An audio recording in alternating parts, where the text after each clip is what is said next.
ब्रह्मानन्दं परमसुखदम्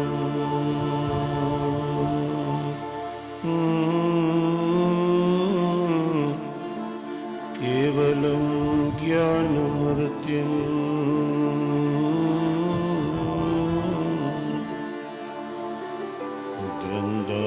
द्वन्द्वातीतं गगनसदृशम्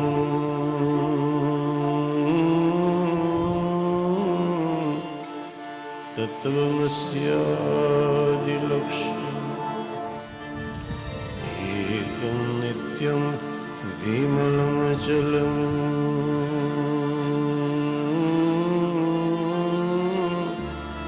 सर्वधी साक्षीभूतम्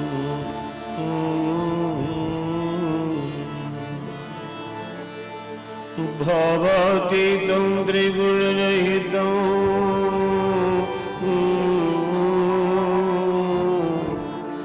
सद्गुरु तं नमः।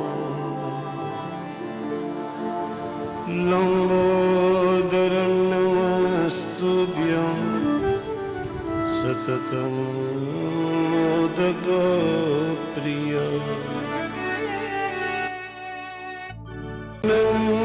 कुरु मे देव शुभकार्येषु सर्वदा शरणागत दीनार्त परित्राणपरायण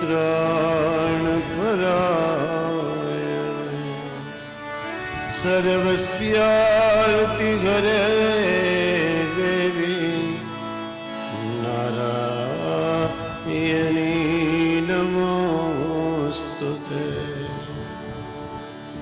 नमो सवितरे जगदेक चक्षुषे जगत् प्रसूति स्थितिनाश हेतवे त्रयीमयाय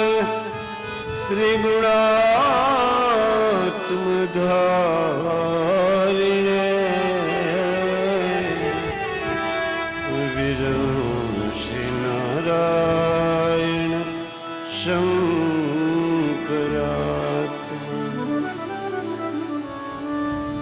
ध्याये नित्यमहेशं रजतगिरिनिभं चारुचन्द्रावतंसं रत्नाकल्पोज्ज्वलाङ्गं परशुमृगवरा भीतिहस्तं प्रसन्नम् पद्मासीनं समन्तात् स्तुतममर्गणैः व्याघ्रकृत्यं वसानं विश्वाद्यं विश्ववन्त्यं निखिलभयहरं पञ्चवक्त्रं त्रिनेत्रम्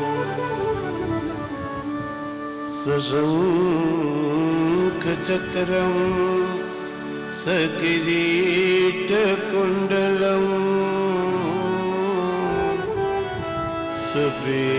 सफेदवस्त्रं सरसीरुहक्षणं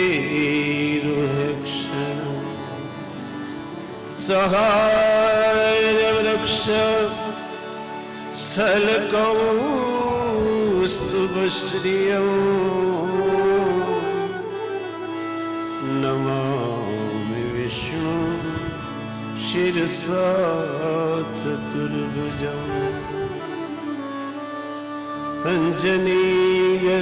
अञ्जनीगर्भसम्भूतं कपीन्द्रं सचिवोत्तमम्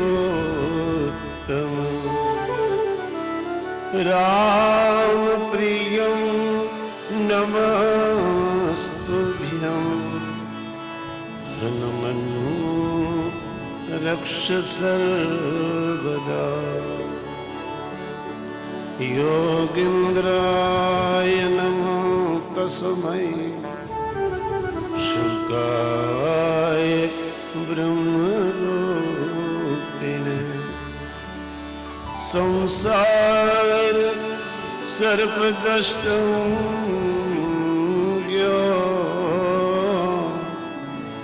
विष्णुरातमुच्यत। बोले बाल कृष्ण लाल की जय। कृष्ण गोविंद गोविंद गोपाल। कृष्ण गोविंद गोविंद गोपाल। कृष्ण गोविंद गोविंद गोपाल। कृष्ण गोविंद गोविंद गोपाल। जय मुरली मनोहर नंदलाला। जय मुरली मनोहर नंदलाला। जय मुरली मनोहर नंदलाला। जय मुरली मनोहर नंदलाला। कृष्ण गोविंद गोविंद गोपाला। कृष्ण गोविंद गोविंद गोपाला। कृष्ण गोविंद गोविंद गोपाला। कृष्ण गोविंद गोविंद गोपाला। जय मुरली मनोहर नंदलाला। जय मुरली मनोहर नंदलाला। जय मुरली मनोहर नंदलाला। जय मुरली मनोहर नंदलाला। कृष्ण गोविंद गोविंद गोपाला। कृष्ण गोविंद गोविंद गोपाला। कृष्ण गोविंद गोविंद गोपाला। गोविंद गोविंद गोपाला। जय मुरली मनोहर नंदलाला। जय मुरली मनोहर नंदलाला। जय मुरली मनोहर नंदलाला। जय मुरली मनोहर नंदलाला। जय मुरली मनोहर नंदलाला। जय मुरली मनोहर नंदलाला।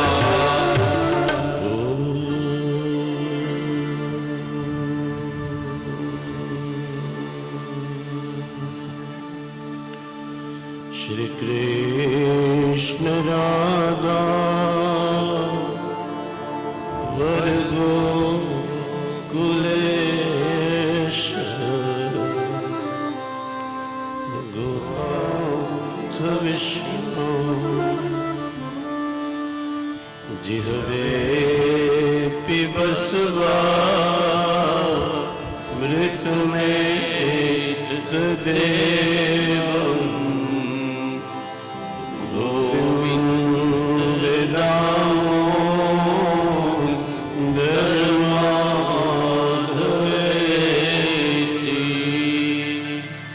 गोविंद दामोदर माधवेति।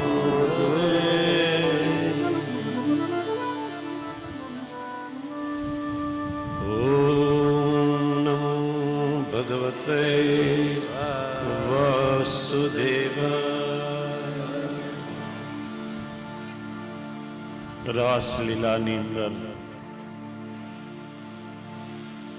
ગોપીઓને જેનો અધિકાર સિદ્ધ થયો હતો એવી ગોપીઓને રાસની અંદર સ્થાન મળ્યું.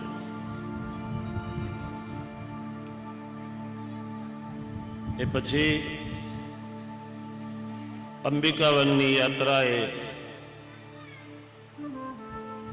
શિવરાત્રિના પર્વની વાત આવી, જેની અંદર સુદર્શન નામના વિદ્યાધરનો ભગવાને ઉદ્ધાર કરી દીધો.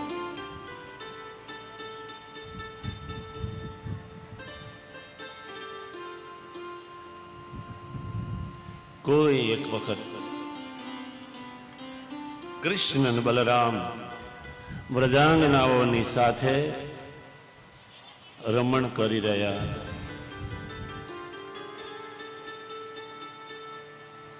અને વખતે કુબેરનો પુત્ર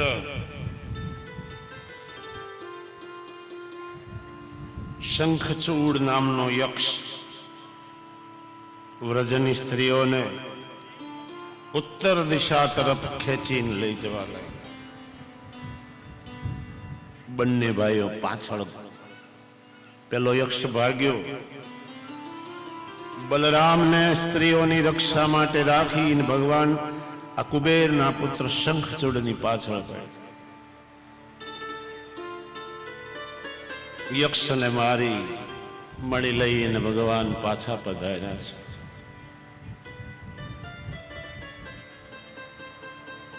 શંખચૂડનો વધ કર્યો. ગોપીઓ કાયમ ભગવાનની સાથે રમણ કરે છે. રાત્રિના સમયે રાસ થાય. ગોપીઓને પરમાત્માએ મહાભાગ સંબોધન કર્યું છે, કારણ કે પછીનો જે રાસલીલા પછીનો જે સમય છે, પરમાત્માએ એક રાત એવી નથી જવા દીધી કે ગોપીઓને આનંદની પ્રાપ્તિ ન કરાવી હોય. એટલે જ કહ્યું હતું, સ્વાગતમ વો મહાભાગા.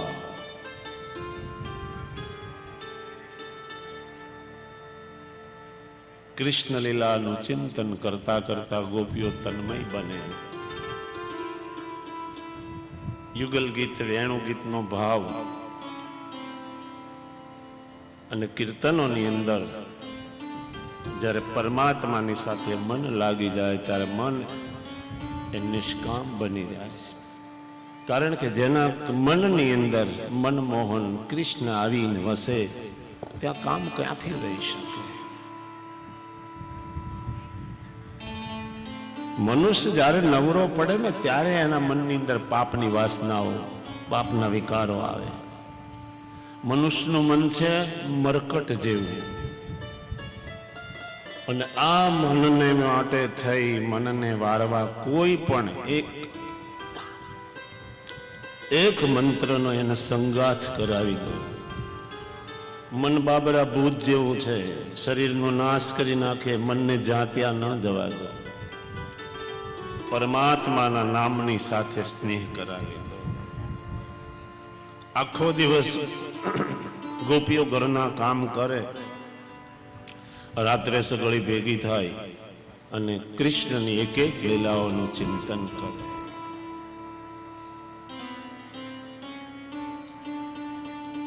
રાધે ગોવિંદ ભજમન શ્રી રાધે ગોવિંદ ભજ મન શ્રી રાધે. કથાને બેસવા દો. કથાથી પિતૃઓનો ઉદ્ધાર થશે, પણ આ કથા એવી છે જીવતા જીવને ઉદ્ધારી નાખે.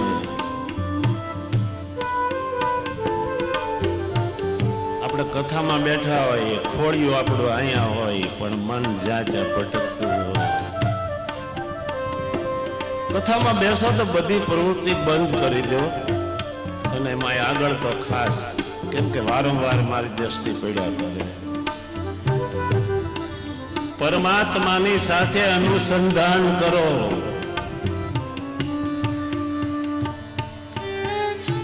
રાધે ગોવિંદ ભજમન શ્રી રાધે. રાધે ગોવિંદ ભજ મન શ્રી રાધે. રાધે ગોવિંદ ભજમન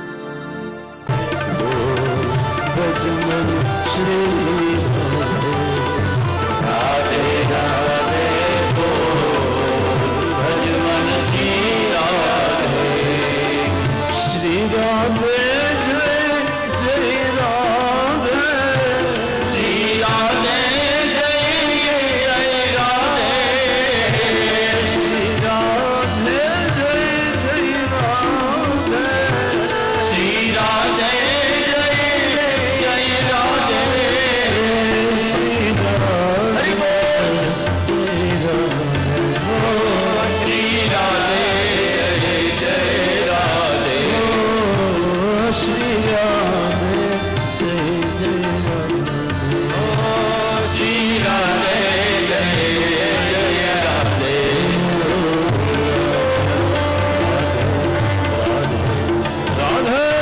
રાધે રાધે ભજ મન શ્રી રાધે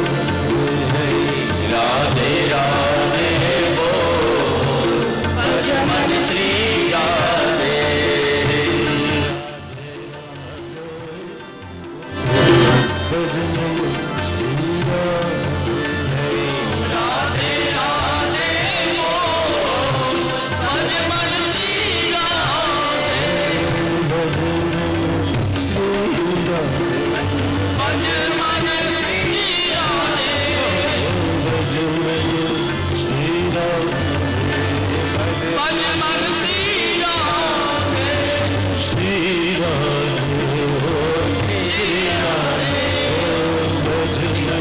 શ્રી રાધે શ્રી શ્રી રાધે રાધે બોલ ભજન શ્રી રાધે રાધે બોલ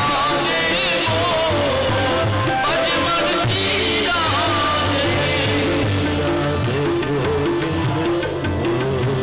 ભજન શ્રી રાધે રાધે રાધે બોલ ભજ મન શ્રી રાધે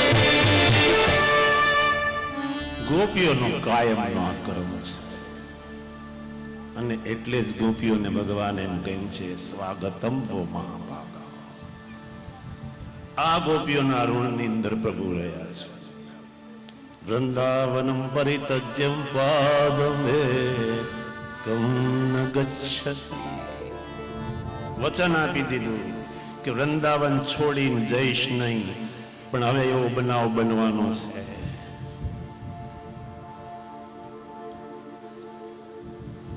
નારદજી આવ્યા કંસના રાજ દરબારની અંદર.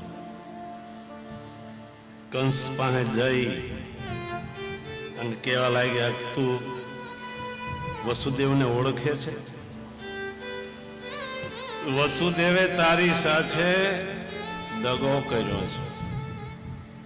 તું ભોળો છે કંસ, તને ખબર નથી. તારી સાથે એવો વ્યવહાર રાખ્યો ને તો તને એમ થયું કે વસુદેવ જેવો દેવ દુનિયા, કારણ કે વસુદેવજી પહેલો પુત્ર એમને આપવા ગયા હતા સામેથી. દેવકીનો 8મો ગર્ભ કન્યા નહીં, દેવકીનો 8મો પુત્ર તો વસુદેવજી ગોકુળની અંદર મૂકી આવ્યા હતા.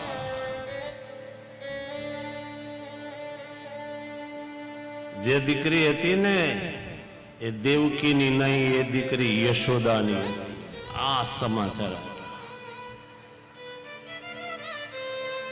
કંસને એકદમ ક્રોધ આવ્યો, વસુદેવને મારવા દોડ્યો છે. નારદજી વચ્ચે પડ્યા. નારદને સળગાવતા આવડે, ઓલવતા આવડે, અને આપણને એકલી દિવાસળીઓ જ કરતા આવડે.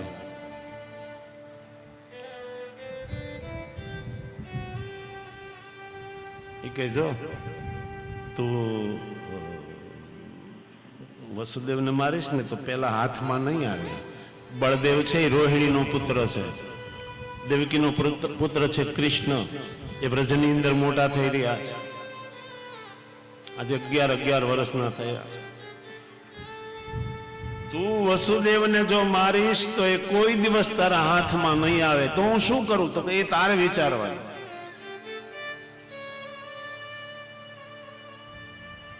મારે મારા કાળને કઈ રીતે વિનાશ કરવો, આને માટે પોતાના સચિવોની, પ્રધાનોની મીટિંગ કરી.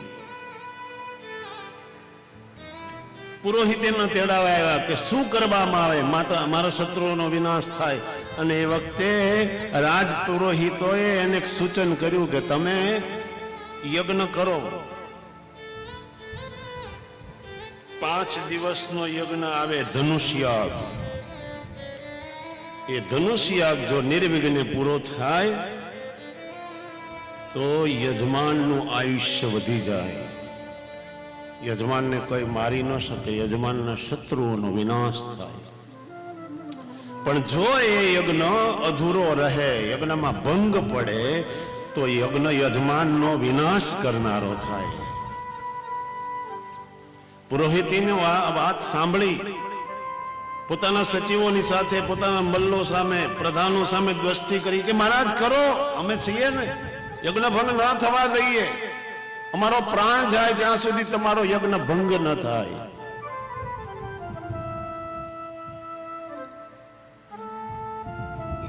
કૃષ્ણ અને બલરામ, અરે એ બાળકો શું, અત્યાર સુધી તમે જે અમને માખણ ખવડાવ્યું છે, ગોકુળ વૃંદાવનમાંથી બધું કર રૂપે આવી જતું. બરસાણા, નંદગામ, આજુબાજુ જેટલા ગામડા છે બધાનું માખણ કર રૂપે કંસ ઉઘરાવી લેતો અને પોતાના મલ્લોને પુષ્ટ કરતો. એ કે અત્યાર સુધી માખણ ખાધું છે, તો એ માખણ ની શક્તિ બતાવવાનો અવસર તમે આપો છો, તો શા માટે ચિંતા કરો? કંસ વિચાર કરે, યજ્ઞનું નિમિત્ત બનાવી નંદજીને આમંત્રણ આપું. કૃષ્ણ બલરામને લઈને આવે કે બસ એ આવે એટલે અમે પહોંચી રહીશું, પછી તમારે કઈ કરો, તમે તેડાવી લો. પણ હવે રામ કૃષ્ણને બોલાવે એવો માણસ કોણ? એવું કોને સોંપવું કે જે રામ કૃષ્ણને લઈ આવે? સભાની અંદર દ્રષ્ટિ ફેરવવા લાગ્યો, પણ કોઈ યોગ્ય માણસ મળતું નથી. અને એમાં એની દ્રષ્ટિ પડી, અક્રૂરજી નીચી દ્રષ્ટિ રાખી અને પ્રભુનું સ્તવન કરી રહ્યા હતા. કૃષ્ણના એક એક કર્મો યાદ કરી રહ્યા. ભગવાનને કોણ બોલાવી શકે? જે ક્રૂર નથી, એ જેનું હૃદય દીન છે, એ પ્રભુને બોલાવી શકે.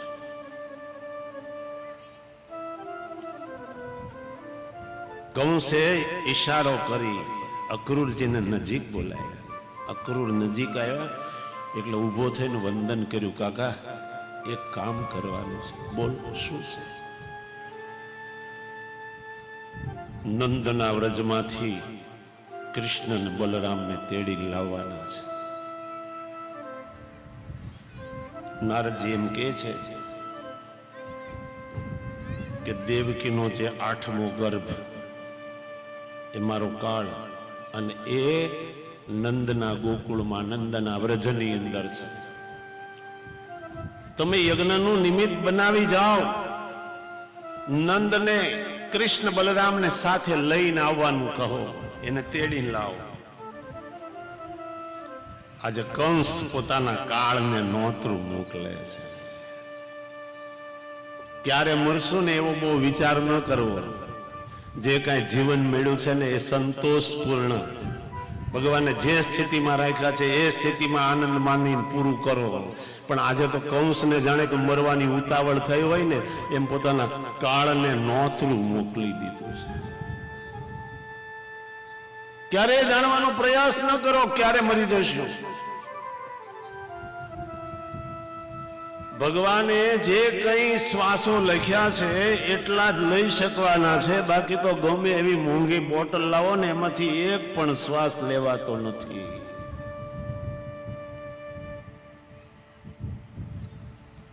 અને આના માટે થઈને એક દ્રષ્ટાંત આવે છે. યદા વ્યાસ તદા દાસયમેન સહ મૃત્યુના પ્રારબ્ધસ્ય ગૃહે યાતિ તદા દાસ્ય મરિષ્યતિ. વ્યાસ નારાયણનો એક શિષ્ય,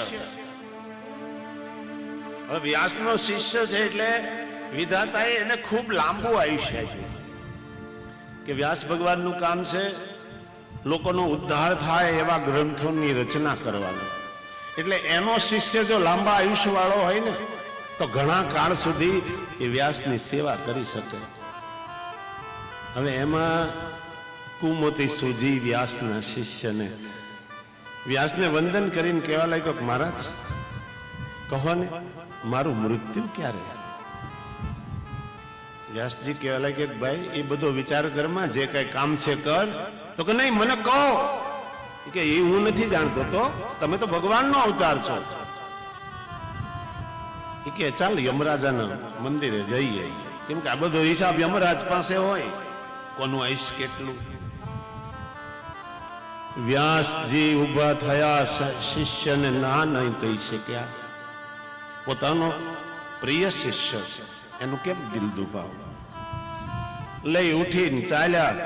યમરાજે જોયું, કહો વ્યાસ નારાયણ ખુદ અહીંયા આસન ઉપરથી ઉઠીને સામે આવ્યા. બાદ્યર ગદઈ સત્કાર કર્યો. બોલો મહારાજ, કહો ને શી આજ્ઞા છે?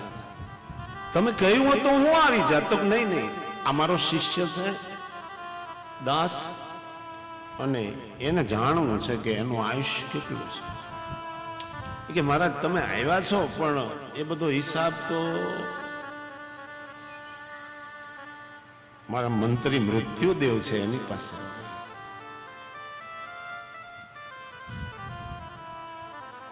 અને પછી વ્યાસને તો એકલા જવા દેવાય નહીં, યમરાજ સાથે ચાલ્યા. આગળ આગળ યમરાજ, પાછળ વ્યાસ, એની પાછળ પેલો શિષ્ય દાસ. આવ્યા મંત્રીને એમ છે, ઓહો મહારાજ અહીંયા ફફડવા લાગ્યા, શું ગુનો કર્યો છે? અને એ વ્યાસને લઈ ઉભા થઈ ગયા. મહારાજ મને જરા હુકમ કર્યો તો હું હાજર થઈ. નહીં નહીં, એવું નથી. આ વ્યાસજી આવ્યા છે, એનો શિષ્ય છે, અને એને મૃત્યુનો સમય જાણવો છે. કે પ્રભુ મારી પાસે તો રોજે રોજનો હિસાબ હોય, આજમાં કેટલા એ કહો તો કહી દઉં. આ તો એનું આયુષ્ય જો જાણવું હોય તો નહીં, કેટલું આયુષ્ય છે એ જાણવું. તો પછી આપણે વિધાતા પાસે જઈએ તો આવ્યું બધું વિધાતા પાસે. વિધાતાએ જોયું કે આમાંથી જો કોઈ કાંઈ ન પૂછે ને તો સારું. વિધાતાના મુખ ઉપર શાય ઢળી ગઈ, કારણ કે એને એવું અટપટું મૃત્યુ લખ્યું હતું ને કે વ્યાસના શિષ્યને કદી મૃત્યુ જ ન આવે. ભગવાન વ્યાસ એ નારાયણનો અવતાર છે. હવે એનો શિષ્ય એનું મરણ ન થાય એટલા માટે એવું અટપટું મૃત્યુ લખ્યું હતું. પણ ત્યાં તો પેલો શિષ્ય વ્યાસજીને કહ્યું, વિધાતાજીને પૂછો ને. વિધાતાએ યમરાજ સામે જોયું. યમરાજે પોતાના મંત્રીની સામે, એટલે મંત્રીએ તરત હાથ જોડ્યા, બાપજી આ લોકો આવ્યા છે, વ્યાસજીના શિષ્યનું મૃત્યુ ક્યારે? અને એ જ વખતે પત્તું ખોલી અને કહ્યું, યદા વ્યાસ તદા દાસ યમે સહ મૃત્યુના. વ્યાસ પોતાના શિષ્ય દાસની સાથે યમરાજા અને મૃત્યુદેવને લઈ અને જ્યારે મારી આગળ ઉભા. આજે એમ કંસ પોતાના મૃત્યુને નોતરું દે છે, કાળને તેડાવે છે.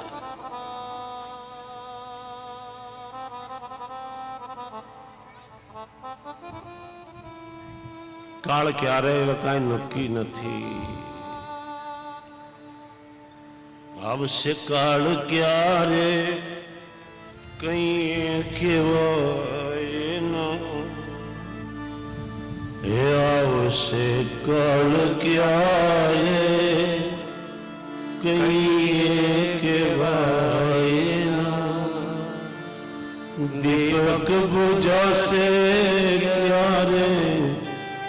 સમજી શકાય દીપક બુઝાશે ક્યારે સમજી શકાય. કંસને જાણે કે આજે મરવાની ઉતાવળ થઈ. અક્રૂરજીને બે હાથ જોડીને વિનંતી કરે, કાકા તમે મારું આટલું કામ ન કરો. અક્રૂર વિચાર કરે, ઓહો મારા નાથે દયા કરી, મારા કુળની અંદર પ્રગટ થયેલા ભગવાનને પ્રથમ હું મળીશ.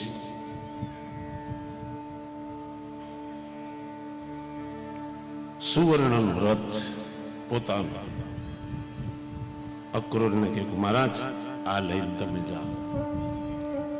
અક્રૂરજી પડ્યા. આખી રાત્રિ વિચાર કર્યો, ઓહો મારા કેવા ભાગ્ય હશે કે પરમાત્માને પ્રથમ હું દર્શન કરીશ. પણ હું જ્યારે જઈશ ને ત્યારે કૃષ્ણ, બળભદ્ર,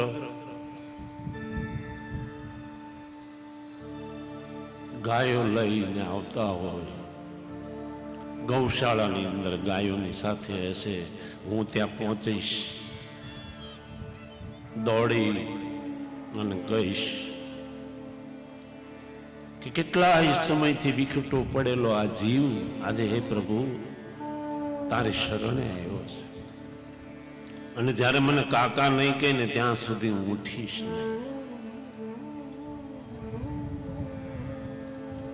આમ ને આમ ભાવ કરતા સવાર પડ્યું. તૈયાર થયા, રથ લઈ અને ચાલ્યા. રથ મથુરાની સીમા પૂરી થઈ ને ગોકુળ, વૃંદાવન, વ્રજની સીમાઓ શરૂ થઈ. રથ અંદર જ્યાં ગયો છે, રમણ રેતીની અંદર શ્રી ચિહ્નો, કમળના ચિહ્નો વાળા ચરણ જ્યારે જોયા, અક્રૂરજી એકદમ કૂદી પડ્યા. એટલે એમ થયું કે આ ચિહ્નો કૃષ્ણ સિવાય બીજા કોઈ ના. અને પછી એ ચિહ્નો શોધતા શોધતા પગલે પગલે એને વંદન કરતા કરતા બરાબર સાંજનો 5નો સમય થયો ને ત્યારે નંદના વ્રજની અંદર પહોંચ્યા છે. નહીતર મથુરા